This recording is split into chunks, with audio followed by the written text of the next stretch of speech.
Hi, I'm Anita Lewis at Art for Modern Life, and welcome to my world.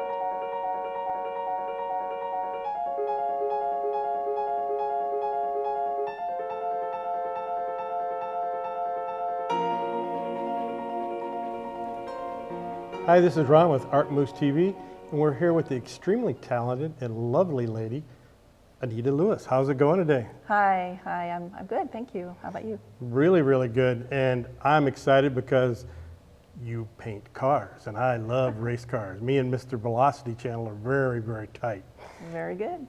And so when did you first start painting cars? What got you all excited about cars? Okay, cars. Race cars. Race cars, yes. I used to draw cars when I was very young, and I had a friend while I was living in Germany who was actually racing in Formula 2, Formula 3, and that's the step into Formula 1. And he was racing against such greats as Gerhard Berger. And so I would, draw the cars for him for promotion. I would do letters for him, asking for money, and help him in the pits. But his life took a tragic turn, and he did not make it into Formula One, and his life ended a few years ago. Well, sorry to hear that, but it sounds like you were kind of the jack of all trades. Everything from the artwork to pumping tires and everything else then. Not really, but I was there. Oh, cool. At least you got to experience it, and that's an Yes. experience you Yes. will never be able to buy. Yes, absolutely. This first piece is a Aston Martin, right? Yes, it is. And that's quite a little vehicle. What motivates you on this piece? I mean, besides the fact that it's extremely bright. It's the Aston Martin Vantage, and it was in the WEC racing Le Mans a week or so ago. And it actually got pole position, but the exciting story about this car is that my name is on this car. How did that happen? I don't know. But anyways, pennies from heaven, call it what you want, but one day I woke up and my Twitter was exploding. And I soon found out that I had won the contest that I entered to enter my Twitter handle on the side of the race car.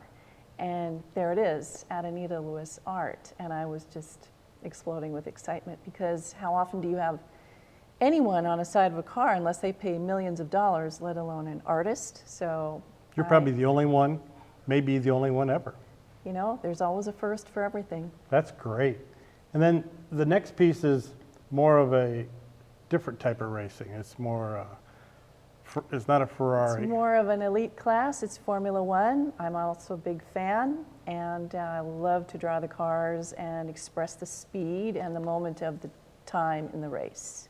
Yeah, this next one really shows a lot of that. It's really an interesting piece. It looks like it's coming right at you. Yeah, like I said, I like to express the emotive moment of it, the point in time.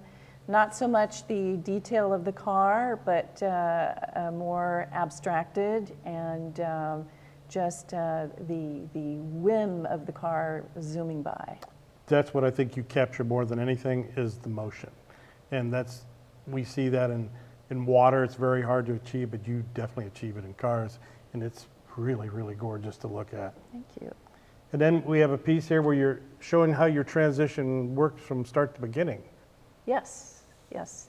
Well, this one actually shows my abstracted part that I do with the race cars.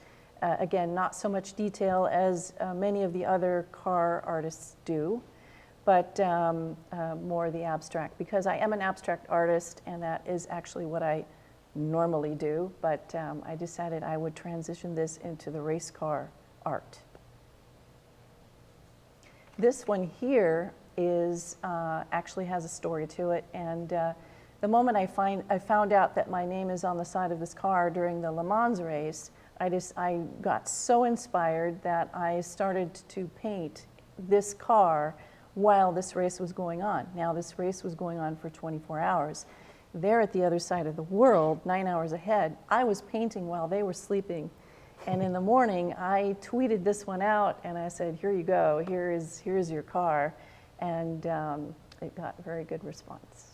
That's awesome. This is quite a historical piece in my collection, because it was one of my first, and It's not oils on canvas like my other ones are, but this is more chalk and watercolor. And this is Mario Andretti racing the Lotus back in his earlier days. And then you just had a big opening here recently. Yes. I had it at the Omni Hotel in downtown San Diego, and a very nice, huge solo show, filling up the whole gallery, and it's right next to the ballpark. And I was so elated about all the paintings that I was to present, and I decided to go huge on those. And then you did a triptych, which is really, really pretty. Great transition from panel to panel on that piece. Thank you very much. That one wound up in a corporation in Chicago, and they are actually quite a green corporation, so they wanted to depict more kind of the idea of nature. That's really, really awesome. I love painting big, just like Jackson Pollock or Mark Rothko or any of those greats. I love to go big on the paintings. What's very interesting about you being an abstract artist, and you tighten it up a little bit for the cars, but you also tighten up a little bit for the ballerina. So we're going from automobiles to dancers. Where did the dancing part come in? I love dancing. I love the ballet. It's very dramatic and theatrical. And years ago, I was at the Bolshoi Ballet in Moscow, and I saw this, and it was just absolutely perfection. I said, I have to do something about this. I have to reinvent the pink tutu tying the shoe idea and make it more visceral and more dramatic and more abstracted and more the moment in the dance. By going abstract, you created the drama in that piece. I'm really serious. That's a huge amount of drama in that piece. You could actually feel the emotions coming out of that piece. That's the Odile Odette of Swan Lake. And then you went to this blue piece, which is my favorite. Thank you. Because even though orange is my favorite color, this blue is really, really neat.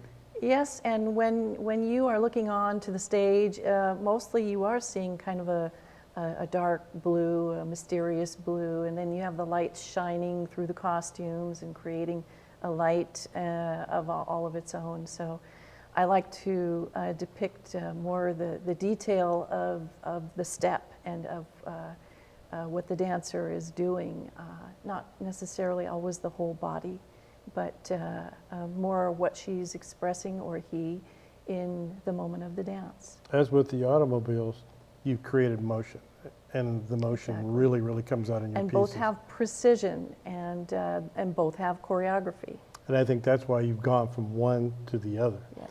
And this next piece is very, very interesting. It's a beautiful, beautiful piece.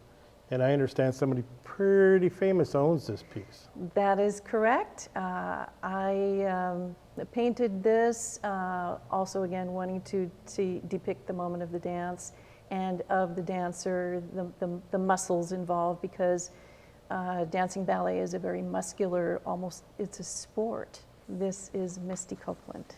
I followed this young woman and her quest for her legacy in dance, and she now owns this piece. I can't wait for you to bring in more for us to look at. It's been a pleasure to have you here today, and thank you for coming in. Thank you very much. Appreciate it.